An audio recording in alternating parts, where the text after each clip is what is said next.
নমস্কাৰ স্বাগতম জনাইছো সকলোকে এডুকেশ্যন হাব চেনেলটোলৈ ইতিমধ্যে আমাৰ এই চেনেলটোৰ যোগেদি উচ্চতৰ মাধ্যমিক দ্বিতীয় বৰ্ষৰ ৰাজনীতি বিজ্ঞানৰ কেইবাটা ভিডিঅ' আপলোড কৰা হৈছে ক অংশৰ শীতল যুদ্ধৰ পাঠটোৰ আমি আলোচনা কৰিলোঁ চমু প্ৰশ্ন উত্তৰসমূহ ইয়াতে দিয়া হ'ল সবিশেষ পিছত চমুকৈ বিভিন্ন ধৰণৰ প্ৰশ্ন উত্তৰ শিতানত দি থকা হ'ব আজি দ্বিতীয় অধ্যায় ৰাষ্ট্ৰবাদৰ অৱসান ইয়াৰে চমু প্ৰশ্ন উত্তৰ লগতে পাঠভিত্তিক আলোচনা আমি ভিডিঅ'টোত দিবলৈ চেষ্টা কৰিম লগতে পৰৱৰ্তী সময়তো এনেকৈ বিভিন্ন ধৰণৰ ভিডিঅ'সমূহ বনাই যাম আহা আজি আমি পাঠটো আলোচনা কৰোঁ আৰম্ভ কৰিবলৈ লৈছোঁ দ্বিতীয় পাঠৰ আলোচনা ৰাষ্ট্ৰবাদৰ অৱসান ৰাষ্ট্ৰবাদৰ অৱসান পাঠটো আলোচনা কৰাৰ প্ৰাক মুহূৰ্তত আমি কেইটামান শৰ্ট কুৱেশ্যন লিখিলোঁ ফাৰ্ষ্ট কুৱেশ্যনটো লিখা ফাৰ্ষ্ট কুৱেশ্যনটো হৈছে শীতল যুদ্ধৰ উত্থান বুলি কোনটো চনক জনা যায় উত্তৰ হ'ব 1948 চনক জনা যায় ব্ৰেকেটৰ ভিতৰত লিখি থবা 23-24 জুন দ্বিতীয় প্ৰশ্নটো হ'ব শীতল যুদ্ধৰ পতনক প্ৰতিনিধিত্ব কৰা বৰ্ষটো কি উত্তৰটো হ'ব 1989 চনৰ 9-10 নৱেম্বৰ নেক্সট কুৱেশ্যনটো হ'ব কিমান চনত বাৰ্লিন দেৱাল নিৰ্মাণ কৰা হৈছিল উত্তৰ হ'ব 1961 চনত নেক্সট কুৱেশ্যনটো হ'ব বাৰ্লিন দেৱালৰ অৱসান কেতিয়া ঘটিছিল উত্তৰ হ'ব 1989 চনৰ 9-10 নৱেম্বৰ তাৰিখে এতিয়া আমি আহোঁ পাঠৰ আলোচনালৈ যিহেতু আমি সকলোৱে জানো যে শীতল যুদ্ধখনৰ আৰম্ভণি হৈছিলে আমেৰিকা যুক্তৰাষ্ট্ৰ আৰু ছোভিয়েট সংঘৰ মাজত ইয়াৰ মূল কাৰণ আছিলে দুয়োটা দলৰে মতাদৰ্শগত ভিন্নতা অৰ্থাৎ আমেৰিকা যুক্তৰাষ্ট্ৰৰ এটা বেলেগ মত আছিলে আৰু ছোভিয়েট সংঘৰ এটা বেলেগ মত আছিলে যিহেতু আমাৰ ইয়াৰ আগতে দুখন বিশ্বযুদ্ধ হৈ গৈছিলে প্ৰথম বিশ্বযুদ্ধ আৰু দ্বিতীয় বিশ্বযুদ্ধ ডেটকেইটা মনত ৰাখি থবা যেহেতু পিছৰ সময়ত এখন বিশ্বযুদ্ধ হোৱাটো সম্ভৱ নাছিলে ৰাষ্ট্ৰসংঘৰ কাৰণে সেয়েহে 1948 চনৰ পৰাই লাহে লাহে শীতল যুদ্ধ আৰম্ভ হৈছিলে এইখিনিলৈকে আমি বুজিলোঁ নেক্সট কুৱেশ্যনটো লিখিবা কিমান চনত ছোভিয়েট সংঘৰ সম্পূৰ্ণৰূপে ভংগ হৈছিলে উত্তৰটো হ'ব 1990 চনৰ অক্টোবৰ মাহত 1990 চনৰ অক্টোবৰ মাহত লাহে লাহে এটা এটা সাব পইণ্ট আলোচনা কৰিম এবাৰৰ প্ৰথম সাব পইণ্টটো হৈছে সোভিয়েট ব্যৱস্থা ইয়াত আমি সোভিয়েট ব্যৱস্থাৰ বিষয়ে আলোচনা কৰিম সোভিয়েট ব্যৱস্থাৰ প্ৰথমটো কুৱেশ্যনেই হৈছে সোভিয়েট সংঘৰ নেতৃত্বাধীন শিবিৰে কোনটো মতাদৰ্শক অনুসৰণ কৰিছিল উত্তৰ হ'ব সমাজবাদী মতাদৰ্শ নেক্সট কুৱেশ্যনটো হ'ব মাৰ্কিন নেতৃত্বাধীন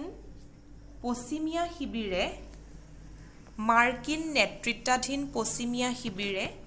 কোনটো মতাদৰ্শ অনুসৰণ কৰিছিল উত্তৰটো হ'ব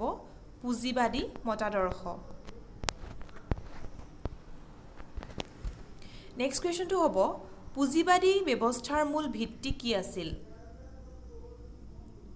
উত্তৰ পুঁজিবাদী ব্যৱস্থাৰ মূল ভিত্তি আছিল ব্যক্তিৰ অধিকাৰ আৰু স্বাধীনতা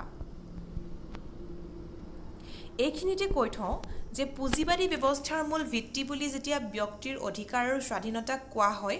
এই ক্ষেত্ৰত পুঁজিবাদী সম্পূৰ্ণৰূপে এজন ব্যক্তিক সম্পূৰ্ণ স্বাধীনতা দিয়াৰ কথা অৱগত কৰে কিন্তু সমাজবাদী শিবিৰে সমাজৰ ক্ষেত্ৰত কিছু প্ৰাধান্য বিচাৰে য'ত তেওঁলোকে ৰাষ্ট্ৰক ইনভলভমেণ্ট বিচাৰে য'ত তেওঁলোকে একোটা গোটক প্ৰাধান্য দিয়ে এজন ব্যক্তি বিশেষক প্ৰাধান্য দিয়া নহয় কিন্তু পুঁজিবাদী সমাজ ব্যৱস্থাত সম্পূৰ্ণ এজন ব্যক্তিক ইন্ডিভিজুৱেলক বেছি গুৰুত্ব দিয়া হয় আৰু সমাজবাদী ব্যৱস্থাত সোসাইটিক বেছি গুৰুত্ব দিয়া হয় এই ক্ষেত্ৰতে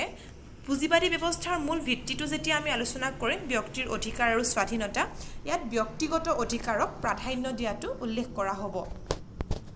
নেক্সট কোৱেশ্চনটো লিখিবা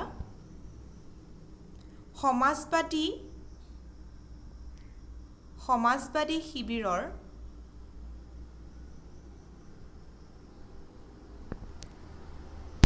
কোনটো দলৰ বা কোনটো মতাদৰ্শৰ বিপৰীতে গঢ় লৈ উঠিছিল সমাজবাদী শিবিৰ কোনটো মতাদৰ্শৰ বিৰুদ্ধে গঢ় লৈ উঠিছিল উত্তৰ হ'ব পুঁজিবাদী মতাদৰ্শ নেক্সট কোৱেশ্চনটো হ'ব সমাজত অসমতা সৃষ্টিৰ মূল আধাৰ ব্যক্তিগত সম্পত্তি বুলি কোনে মত পোষণ কৰিছিল উত্তৰ হ'ব সমাজবাদী শিবিৰে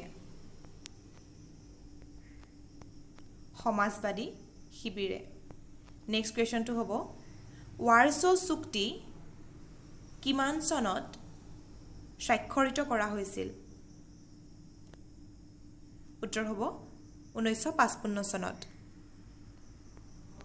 নেক্সট কোৱেশ্চনটো লিখি থোৱা সোভিয়েট সংঘই নেতৃত্ব দিয়া যিকোনো দুখন দেশৰ নাম উল্লেখ কৰা উত্তৰ বুলগেৰিয়া হাংগেৰী আৰু পোলেণ্ড লিখি থব পাৰা পোলেণ্ডখনো হয় ইয়াৰ ক্ষেত্ৰতে এই তিনিখনৰ নাম আমি উল্লেখ কৰিব পাৰো আৰু বহুত আছে বিশেষকৈ এই তিনিখনৰ নাম আমি এখানে উল্লেখ কৰিলো নেক্সট কোৱেশ্চনটো লিখা সোভিয়েট সংঘ কিমানখন গণৰাজ্যক লৈ গঢ়ি উঠিছিল উত্তৰ হ'ব 15খন নেক্সট কোৱেশ্চনটো হ'ব কিমান চনত সোভিয়েট সংঘই আফগানিস্তানত হস্তক্ষেপ কৰে উত্তৰ 1979 চনত নেক্সট আমি আলোচনা কৰিম মিখাইল গভাৰচেভ আৰু সোভিয়েট ব্যৱস্থাৰ ভাঙন যেহেতু ইয়াৰ আগৰ ভিডিঅ'ত শীতল যুদ্ধৰ পাঠটোত আমি আলোচনা কৰিছিলো যে মিখাইল গভাৰচেভ কোন আছিল মিখাইল গভাৰচেভৰ বিষয়ে আমি অকণমান আলোচনা কৰিছিলো শেষৰটো ভিডিঅ'ত গতিকে ইয়াত আমি মিখাইল গভাৰচেভৰ বিষয়ে অকণমান বিস্তৃত ৰূপত আলোচনা কৰিম যেহেতু আমি পাইছিলো তাতে যে সোভিয়েট সংঘৰ যি সময়ত ভাঙন হৈছিল সেই সময়ত সোভিয়েট সংঘৰ যিজন ৰাষ্ট্ৰপতি আছিল তেওঁ আছিল মিখাইল গভাৰচেভ গতিকে ইয়াত আমি অকণমান বিস্তৃত ৰূপত আলোচনা কৰিম ফাৰ্ষ্ট কোৱেশ্চনটো লিখা 1985 চনৰ 11 মাৰ্চ তাৰিখে সোভিয়েট কমিউনিষ্ট পাৰ্টিৰ সাধাৰণ সম্পাদক কোন আছিল উত্তৰটো মিখাইল গভাৰচেভ নেক্সট কোৱেশ্চনটো হ'ব মিখাইল গভাৰচেভ কোন আছিল উত্তৰ লিখিবা মিখাইল গভাৰচেভ আন্তৰ্জাতিক নীতি আৰু আভ্যন্তৰীণ সংস্কাৰ উভয় ক্ষেত্ৰতে বৈপ্লৱিক পদক্ষেপ হাতত লোৱা সোভিয়েট সংঘৰ ৰাষ্ট্ৰপতি আছিল নেক্সট এই কোৱেশ্চনটো আটাইতকৈ ইম্পৰ্টেণ্ট যেহেতু মিখাইল গভাৰচেভৰ ক্ষেত্ৰত গ্লাছনোষ্ট আৰু পেৰষ্ট্ৰইকাৰ বিষয়ে বিশেষকৈ আহে গতিকে এই কোৱেশ্চনটো লিখি থবা যে গ্লাছনোষ্ট আৰু পেৰষ্ট্ৰইকা কি উত্তৰ হ'ব সোভিয়েট সংঘৰ আভ্যন্তৰীণ ব্যৱস্থাৰ সংস্কাৰৰ বাবে সূচনা কৰা দুটা গুৰুত্বপূৰ্ণ নীতি হ'ল গ্লাছনোষ্ট আৰু পেৰষ্ট্ৰইকা পেৰাগ্ৰাফটো চেঞ্জ কৰি লিখিবা প্ৰধানকৈ মিখাইল গভাৰচেভে এই নীতিকেইটা প্ৰৱৰ্তন কৰিছিল নেক্সট কোৱেশ্চনটো লিখিবা গ্লাছনোষ্টৰ অৰ্থ কি উত্তৰ হ'ব ব্যাপক স্বচ্ছতা নেক্সট কোৱেশ্চন পেৰষ্ট্ৰইকাৰ অৰ্থ কি উত্তৰ হ'ব পুনৰ নিৰ্মাণ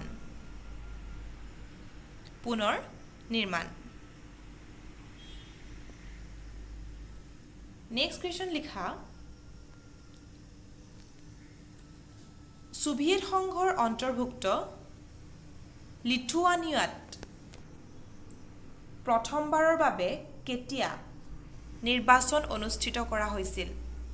মুক্ত নিৰ্বাচন উত্তৰ হ'ব 1990 চনৰ মাৰ্চ মাহত 1990 চনৰ মাৰ্চ মাহত